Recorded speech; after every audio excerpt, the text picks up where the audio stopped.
Hello everyone, I'm Dr. Devika Ayekpam, Assistant Professor in Sociology Program, Faculty of Humanities and Social Sciences, Assam Downtown University, Guwahati. So today we're going to talk about the agrarian society. So let's try to understand what is agrarian means. Okay, the first thing is agrarian means something which is related to agriculture.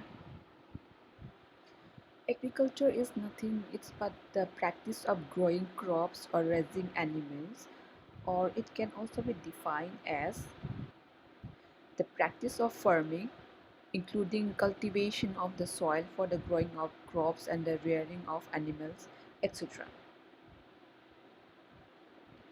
It can also be defined as the occupation concerned with cultivating land or growing crops or rearing animals. So the society where the majority of the population depends on the agriculture and cultivation is known as agrarian society. So this society has shifted from the hunters and gatherers society.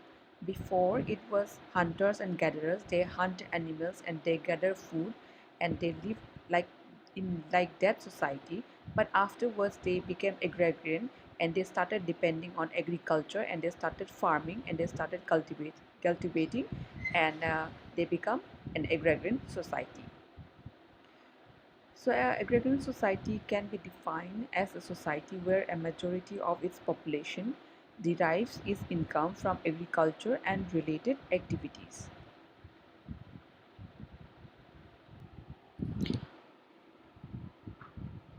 Next, we have the characteristics of agrarian society. First, land constitutes the most important asset in agrarian society. So we have already studied that what is agrarian. It means something related to agriculture. For agriculture we need land. So land is the most important asset in the agrarian society. Land constitutes the basis for social stratification, power structure, and family organization.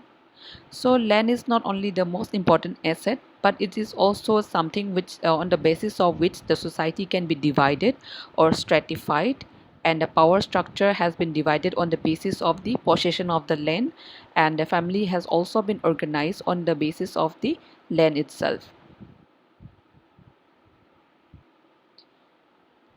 So in a country like India, it therefore forms the basis of distribution of income, wealth, status, power, and even opportunities. The ownership of the land determines to a considerable degree widening in some cases and restricting in others. It means that the person who possesses more land, they have more power and they can easily access to other local level institutions like the panchayat system also. So, land ownership is equally important and it can affect the social stratification, social status level of that particular person, or the power structure and the family organization of that particular person in that particular society.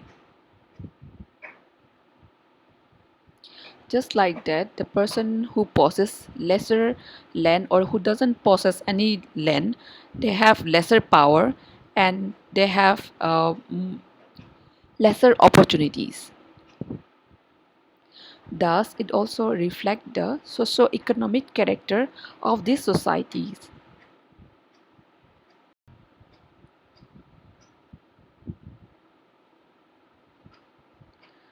One striking feature of the agrarian society is the great importance of the family, not as a reproductive and child rearing agency, but as an economic unit also.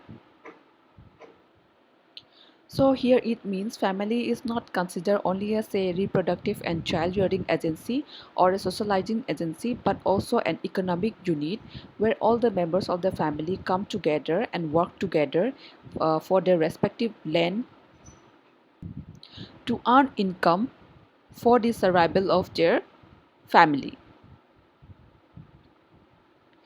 The members of an agrarian society exhibit a strong in-group feeling. It means the members of the agrarian society are close to each other and they try to help each other and they try to support each other in every possible way, and there is a strong we feeling in this society among the members, among its members. Next, there is existence of informal social control in the agrarian society. So there are two types of social control. One is formal social control and the one is the informal social control. Social control is nothing but the various means by which the society tries to regulate the behavior of the society and the especially the members so as to keep the society in order. When we talk about the formal social control, we have examples like law, the police, where there is written and official records and rules and regulations are provided in a proper way. While when we talk about the informal social control, it is considered as an unwritten or verbal things, just like in tradition, norms and values existing in the rural society, where the elders of the village makes the rules and regulation and it keeps and the members of the society keeps on following them without any questions. So there is existence of informal social control when it comes to the agrarian society. So the life of the people in an agrarian society is marked by simplicity and uniformity. When it comes to the country like India, according to 2011 census, nearly 70% of the country's population lives in the rural area, where the main occupation is agriculture and related activities, which means the majority of the population in the rural area depends on agriculture and related activities directly or indirectly. And the life of these peoples in such society is marked by simple life and uniformity. So that is all about the agrarian society. Thank you.